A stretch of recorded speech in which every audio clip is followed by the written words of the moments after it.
God and reality.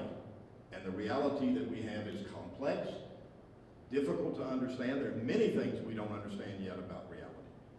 But when you try to say that because there are things you don't understand, that means there must be a God, you have a shrinking God, and that God has gotten smaller and smaller, dramatically so in the last 300 or 400 years. There is a great deal of improvement in our understanding. Not perfect yet. We may never understand everything.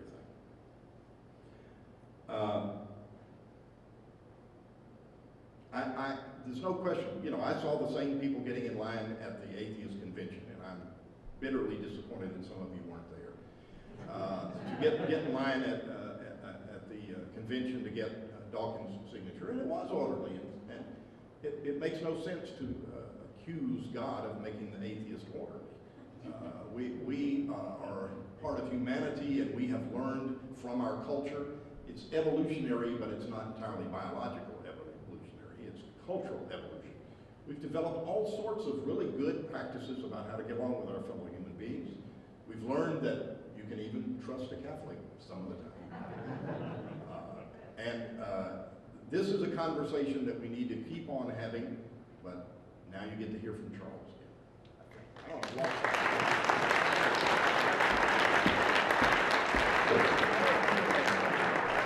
Thank you, Charles. Thank you, Ed. We will be taking a 10-minute break. During the break, we encourage you to visit their tables. We have them on the side wall right there. And if you're so inclined, we do encourage you to contribute to the two organizations, the American Atheists and also the Catholic American Center for Law and Religion. They have both agreed to donate 10% of whatever you donate to their respective organizations to St. Andrew Catholic Church. When we begin the Q&A session, I just want to let you know that we are videotaping this event. And if you do not want to be videotaped, just motion to me that you would like to ask a question but do not want to be videotaped, just for your privacy. And lastly, because this is sponsored by St. Andrew and the Journeys in Faith Formation, I also encourage you to visit my table over there. We are giving a 6-week retreat just in time for Lent.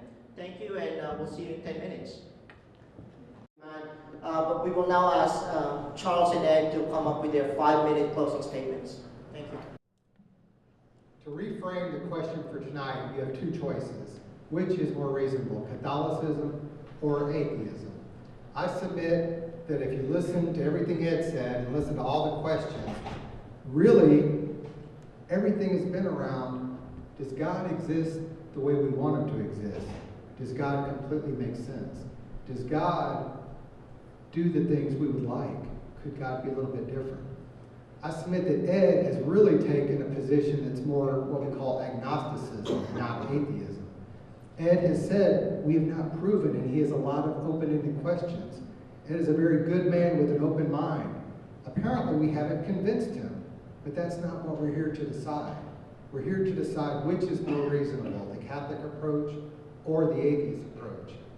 I believe that I've laid the seeds for 3 very strong and compelling reasons why to come down on the Catholic side. When you think of it philosophically, it does make more sense to believe God is the ultimate reason for existence rather than random nothingness. I've yet to hear Ed make a solid point on behalf of atheism.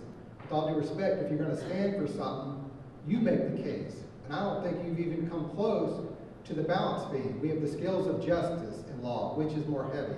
I submit that tonight you've got God and Catholicism down here and atheism up here. Yes, Ed has asked us a lot of good questions. Yes, Ed might have some doubts. But has he proven that atheism is the more appropriate reality? Has he responded by existential questions? When you look at reality, it certainly makes more sense from a Catholic point of view. And I have yet to hear him say, even though he says he understands probabilities and you can mix and match, I've yet to hear him say why it's reasonable to believe in what happened that defies all odds, that defies all probability. We're not saying the math alone answers everything, but we are saying, if you look at all of reality, back to my original point, what is reason? Reason takes in everything into account.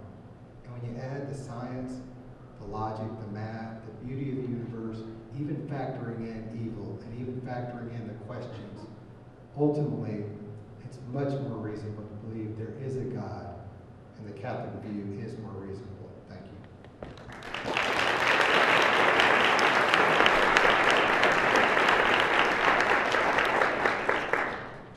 Members of the jury, the prosecutor has not made his case.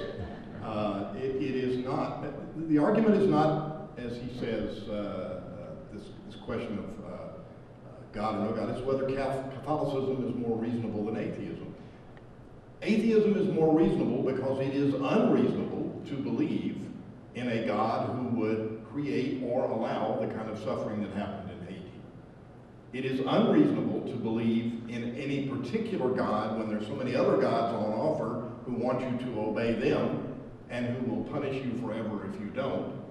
So not only Catholicism, but all of the other isms, all of the other theisms, that is, are unreasonable compared to atheism because there's no reasonable evidence that this God in whom you have so much trust even exists. So, our side wins. I so declare.